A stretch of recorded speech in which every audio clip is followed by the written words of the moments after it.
I appreciate it, sir. I appreciate it. I appreciate it. Thank you. Thank you.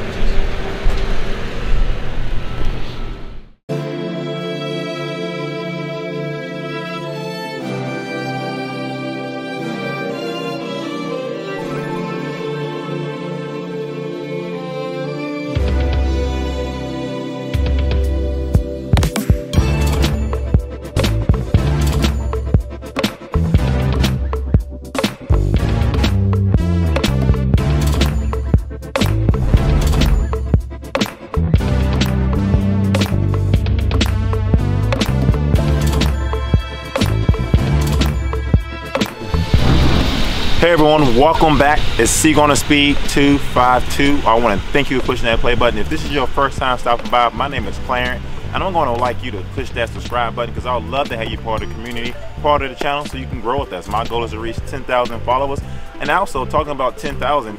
You know, one thing I love to do is get my 10,000 steps in, and one thing that helps me get that in every day is parking my Corvette so far away that I don't have to worry about being next to anyone and getting those dings into my car door. So with that being said, I'm gonna keep on walking into the store real quick because I need my 10,000 steps. That is one thing I actually love about my C7 Corvette Grand Sport.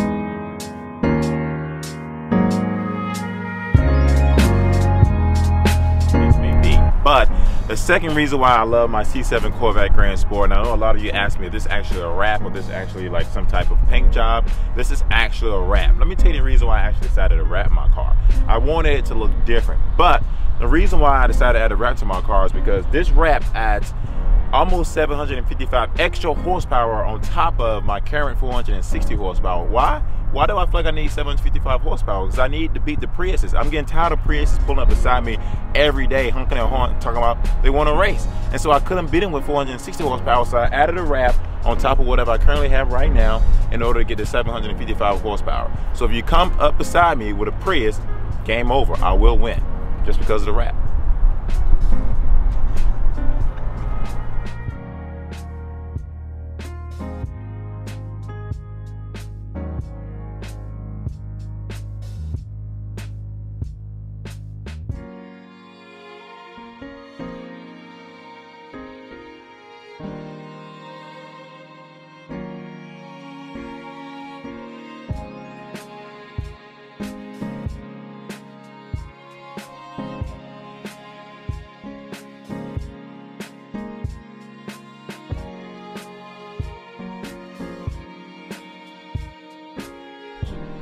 So the number 3 thing that I love about my C7 Corvette was the spoiler. Now, one thing I didn't like was the Stage 2 spoiler. The Stage 2 spoiler was a little bit smaller, wasn't as wide, wasn't as tall as the current one we have here.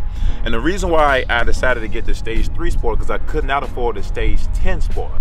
And another reason why I thought the Stage 3 was better because when I drive my car directly in the garage, some days I don't feel like cranking it up in order to pull out of the garage, so I just put the car in neutral and I just pull it out of the garage like this, and it gives me more leverage to get my car to the garage so I can save on gas. You know, that's the best thing to do these days is to be eco-friendly. So I just put my car in neutral and I just pull it out of the garage just like that, and there we go. Exactly, this proves my point, which is why I love parking it so far away from my car. I actually needed to go to the dealership to make an appointment. As you can see, the dealership is way over there. I'm over here where the trucks is, and my car, well, it's sitting way over there. But I had to worry about anything getting dinged over there because nobody comes back here. It's just me and my little old friend, the real Don. And once again, I had to come set up an appointment for my Corvette. So back to my Corvette is here we go. So another thing that I know a lot of you hear me talk about a lot, and I have a love-hate relationship. This pretty much is a love-hate relationship video in general about my C7 Corvette Grand Sport. And my love-hate relationship that I have currently for the 4th item will be the brake dust on my C7 Corvette Grand Sport. I can't stand brake dust. Now, no matter what brake pads you decide to buy, you will always have brake dust. And I decided that I'm not going to continue buying brake pads that minimize the brake dust. What I decided was, and which is the best thing to do, is anytime there's a red light or a stoplight, I just don't stop. I just run directly right through it. So that way I don't have to worry about cleaning my car every single time I have to drive it. I just run straight through the red light. Might get a couple people that blow their horns at me, so be it. may run straight through a stop sign, so be it. But at the end of the day, I'm not stopping. So if you see me, I'm not stopping. No more brake dust for me. Don't stop. Action. So the number 5 thing that I kind of love / hate about my C7 Corvette Grand Sport, as you can see right here, it's pretty tall. It has grown overnight. I love this C7 Corvette. It's freaking amazing. This C7 Corvette has 800 horsepower. I'm kidding. Anyways, the 5th thing that I actually do love / hate about my C7 Corvette Grand Sport is when I can't sleep at night, and this is due to GM. I don't know why GM decided to do this. They decided to make this car look so amazing. It looks so insane. And even with the wrap that added 755 extra horsepower, when I can't go to sleep at night, I decide to lay in bed and I just wonder what thoughts came across when they was building the C7 Corvette Grand Sport and what made them go with this design. And the more I think about it, it just looks freaking amazing. So when I'm laying in bed and I can't sleep at night, I walk on downstairs, I go to the garage, and I just admire how well my Corvette Grand Sport looks. I'm gonna blame Chevy for that. Chevy, I blame you for that, because you built a freaking amazing car that keeps me from falling asleep at night. I just have to admire it because it's something to look good at all the time. It's something that I drive in and look amazing all the time. And you know, that's one of the things I actually love about this car. I think GM did a really great job. So I had to blame GM for making this car look freaking amazing and keeping me from falling asleep at night. It's just something you have to admire. I'm sure if you all own C7 Corvettes in general, whether it's a Stingray, Grand Sport, Z06 or ZR1, you have to admire. When you wake up and just walk down to the garage, it's something to definitely appreciate and admire. If you're in the market for one of those cars as well, I'm telling you right now, and you will be super happy with it. And if this is your dream car, go out there and definitely reach your dreams. I would love for you to also push that red subscribe button so you can be part of the community, part of the channel. I want to grow to 10,000 followers, and I would love to take you along with me. Also hit that bell notification so you get a notification anytime I release a new video. I'm trying to take this channel to new heights this year, and I can't do it without all of you, and I would love to have all of you a part of the channel. For all of you, once again, who are not familiar with Corvette and Carlisle, this is just one event I talk about a lot because I definitely want to be there, and I hope you be there as well. Whether you have a Corvette, whether you don't have a Corvette, it is an event you need to be a part of. It'll be so many Corvettes out there. It's a 4-day event. I'm going to be out there with a couple other YouTube friends of mine, so we're probably going to have a tent set up as well. We're going to have our cars parked out there. Unfortunately, the C8 will not probably be out by then, so I won't know if I would have one. I know a lot of you have been asking me if I'm going to get rid of this car for my C8 mid-engine Corvette because you would like to purchase this car. I don't know if I'm going to sell it just yet. I really am in love with this car. I'm in love with the way it looks, the body style and the wrap. And I don't know, like, it's hard for me to depart with. I really greatly appreciate the way this car looks overall and everything I've done to it on the outside. But with that being said, once again, please don't forget to subscribe to the channel and see you on the speed 252. We'll catch you in the next video.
So the 5th and final thing that I love / hate about my C7 Corvette. It's not a good angle.